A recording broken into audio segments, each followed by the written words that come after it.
With a subtitle like The Last Dance, there's a definite finality to the third Venom film. So does one of the lead characters kick the bucket this time around? We'll tell you, so prepare yourself for spoilers.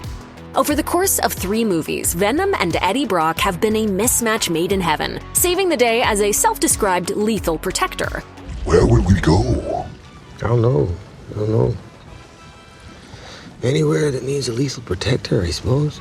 The threat in The Last Dance is the biggest one the two have faced yet, as a seemingly indestructible xenophage sent by Null, the creator of the symbiotes, tracks them down on Earth. They get some help from other symbiotes, but more xenophages also arrive. So yes, Venom separates from Eddie and sacrifices himself in acid to melt all of them and destroy the codex Null needs. Eddie survives and goes to New York, but by all appearances Venom bites the dust. It's a poignant ending, complete with a final montage of all the good times Venom and Eddie had. Of course, comic book movies regularly bring characters back to life in increasingly off-the-wall ways, so the big question is whether a revival is in store for everyone's favorite brain-eating symbiote. Frankly, there's a very easy way to bring Venom back. When he's not bonded to a host, he's basically a mass of goo, and even a small bit of it is still Venom, even if the bulk is destroyed. At the beginning of the movie, Colonel Strickland captures a small piece of the Venom symbiote Venom left behind at the bar in Mexico. In the post-credits scene, we see a shattered vial very similar to the one Strickland used to capture that bit of goo.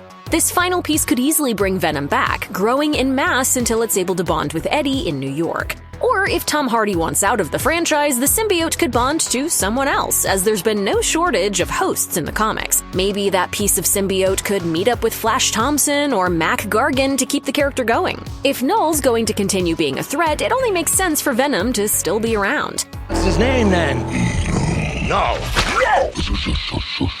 It's tricky to answer whether symbiotes can die at all, honestly. They technically can, but rarely do. Symbiotes are weak to fire and high-frequency noises, so one would assume enough fire would be enough to kill one. Either that, or someone could blast a symbiote with enough loud sounds to separate it from a host and find a way to kill it. Even then, symbiotes are still very difficult to fully destroy. One of the powers of Venom and every other symbiote is a healing factor. They can heal both themselves and their hosts from wounds or illnesses. Do not listen to him. I can fix it. I don't want you to fix it. I can heal you.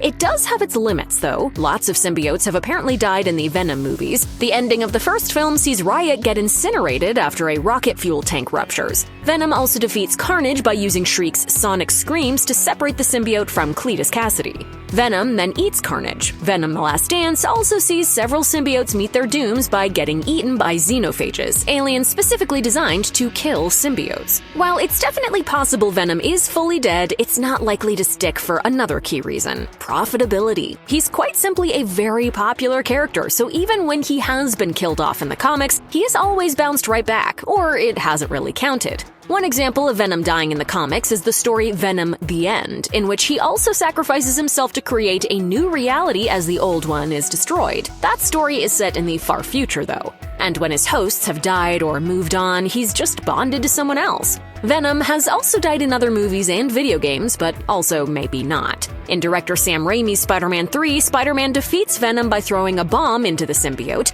This ends up burning and destroying most of Venom, but he may not fully be dead. Dr. Kurt Connors is seen studying a piece of the symbiote, so part of Venom is still out there. The same could be said of the Marvel's Spider-Man 2 video game, where even though Venom supposedly dies, a piece of him could still be out there somewhere. That's all he needs.